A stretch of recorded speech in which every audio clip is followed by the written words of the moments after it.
რომ არა ნეიროქირურგი ვინ იქნებოდით? საინტერესო კითხვა. ბავშვობაში ძალიან ვიყავი გატაცებული დეტექტიური ჟანრის ამბებით. ვიზა ჩემი იყო კრიმინალისტი და ოჯახში მქონდა ძალიან ბევრი კრიმინალისტური და დეტექტიური ჟანრის ლიტერატურა, რომელიც სულ გადაკითხული მქონდა და ძალიან მინდოდა გამომძებელი გამოსულიყავი.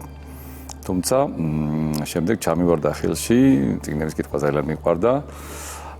ესეთი მწერალი და ჟურნალისტი იყო უნგრელი ფრიცეს კარინთი, რომელსაც ჩაუტარდა ოპერაცია თავზე, თავის ტვინზე და მან ეს ყველაფერი აღწერა წიგნში, რომელსაც ჰქვია მოგზაურობა ჩემი თავის ქალის გარშემო. ამის შემდეგ ძალიან დავინტერესდი მედიცინით და კერძოდ ნეიროქირურგიით.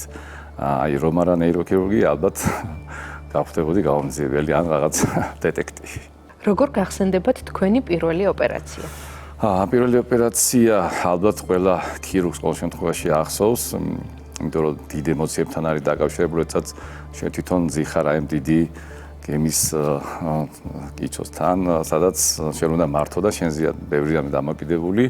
უბრალოდ სხვა რამის გამო დავამახსოვრდა, ესე იგი ასაკოვანი მამაკაცი, მოღონეს ხდებოდა ახლად 25-27 წლის წინ თუ არ ვცდები, რომელსაც შეჩაქცევა ჰქონდა თავის ტვინში და მე და ჩემმა მეგობარმა, ასევე ახალგაზრდები ვიყავით ორივენი, გავუყიდეთ ერთად ოპერაცია. ეს პაციენტი კარგად გახდა, უბრალოდ არ ყავდა არავინ, პატარა შვილიშვილების გარდა და პრაქტიკულად ჩვენ კვებავდით, ჩვენ უვლიდით, მაშინ არ იყო მედიცინა როგორც ახლა ესეთი კვება ყოველ შემთხვევაში არ შედიოდა და გაწერის წინ რაღაც გადასახდელი ჰქონდა, იყო მაშინაც რაღაც პროგრამები, უბრალოდ რაღაც პროცენტულად უწევდა. ძალიან წყნარი კაცი იყო და ძალიან წყნარად აუხსენით, რომ ესე ცალკად რო იტყვიან, რაღაც გადასახდელი ჰქონდა. ბაბუმ შემოხვედა და არა უშვილო მაგის თავი არა მაქვს ვერ გადავიხდიო. დიდი ბოდიში უნდა წავიდეო. მეთქი წამბზანდით, გაწერილი ხართ. მივდივარ, მაგრამ მადლობასაც არ გეტყვითო, არ გეუბნებითო და ძალიან იმოქმედა, მეთქი რაღაცა დავაშავეთ. ბაბუ შემოხვედა და იცით როგორ სიტყვები გითხრა. შვილებო, თქვენო პატარები ხართ ჯერო და დაიმახსოვრეთო. მადლობას ეუბნებიან, როდესაც ნაყინს ჩუქნი ადამიანს, კამფეტს, შოკოლადს. თქვენმე სიცოცხლე მაჩუქეთო და მაგისი საკმარისი მადლობა მე არ გამაჩნიაო. მერტი. ძალიან მახსოვს, ამიტომ ეს პირველი შემთხვევა. დაასრულეთ ფრაზა. ნეიროქირურგიული ოპერაციის დროს ყველაზე მნიშვნელოვანია კონტროლი, სიტუაციის კონტროლი. როცა უნდა იცოდე რა უნდა გააკეთო ყველაზე რთულ მომენტში. თანამედროვე მედიცინის ყველაზე დიდი მიღწევა არის? რთული კითხვა. სავარაუდოდ მაინც ინსტრუმენტული კვლევები, მე როგორც ნეიროქირურგს ალბათ რევოლუცია მოახდინა ტომოგრაფიის დანერგვა ნევროლოგია ნეიროქირურგიაში. რას ნიშნავს ექიმისთვის პაციენტის მადლიერება? ძალიან ბევრ რამეს ნიშნავს, იმიტომ რომ ძალიან სტრესული პროფესიაა, სადაც გიწევს იყო ფიზიკურად ფორმაში, მენტალურად, ფსიქოლოგიურად უნდა იყო ყველაფრისთვის მზად. პაციენტის მადლიერება ეს არის, ვთქვათ, შენთვის დამატებითი ენერგიის ბონუსი, რომ შენ გააგრძელო.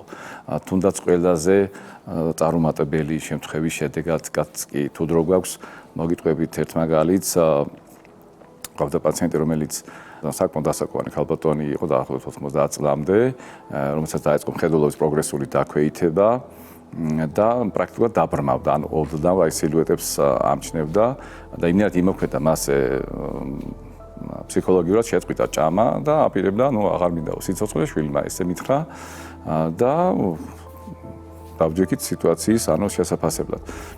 უთხარ, რომ ძალიან დიდი რისკი იყო ოპერაციული ჩარევა, თუმცა მითხრა, რომ იცით რა, ესე მაინც ცუდად დამთავრდება და სხვა გზა არ გვაქვს, მოკლედ შევთანხმდით ოპერაციას. ოპერაცია გავუკეთეთ, ძალიან კარგად, საკმაოდ დიდი სიმსივნე იყო, ზეწოლით მხედველობის ნერვებზე. ოპერაციის მერე ქალბატონმა გამოიხედა, დაუბრუნდა ნაწილობრივ მხედველობა და ეს დინამიკაში უმჯობესდებოდა. გავწერეთ ეს ქალბატონი, თუმცა მიუხედავად ამისა, მალე ალბათ 10 დღეში თუ 2 კვირაში დაამერიკა შვილმა და მითხრა, რომ დაიღუპა.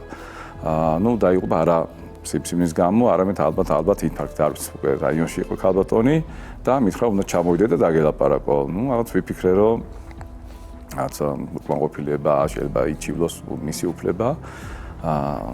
ჩამოვიდა შვილი მალე და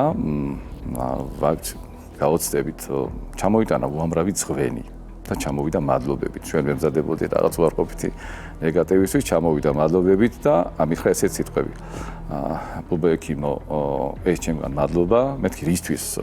იმისთვის, რომ ერთი კვირა 10 დღე ქალბატონი ხედავდა, გამოიხედა, რამდენიმე თვის უნახავი შვილი დაინახა, მზე დაინახა, ცა დაინახა და ის პერიოდი იყო ბედნიერი. აი ამ სიტყვები, ამ ბედნიერების გულისთვის ადამიანმა ესე გამოხატა. ჩემთვის ძალიან უცნაური იყო, მაგრამ აი მადლიერების გამოხატვა ექიმისთვის დამიჯერე ძალიან მნიშვნელოვანია მისი შემდგომი საქმიანობისთვის და მოტივაციისთვის კი. რა რჩევას მისცემდით იმუნიტეტის მაყურებელს? იმუნიტეტის მაყურებელს პირველ რიგში მივესალმებ ესეთ კარგ გადაცემა, თქვენ მადლობა რომ გაქვთ. რახან გვაქვს საშუალება, მივესალმები და ვეთყვი, პრევენცია არის ძალიან ბევრი დაავადების სამკურნალოდ ძალიან კარგი და გამოსავლენად ძალიან კარგი მეთოდი. აუცილებლად ჯანსაღი ცხოვრების წესი და ამიჯერეთ ექიმი ნაკლებად დაგჭირდებათ.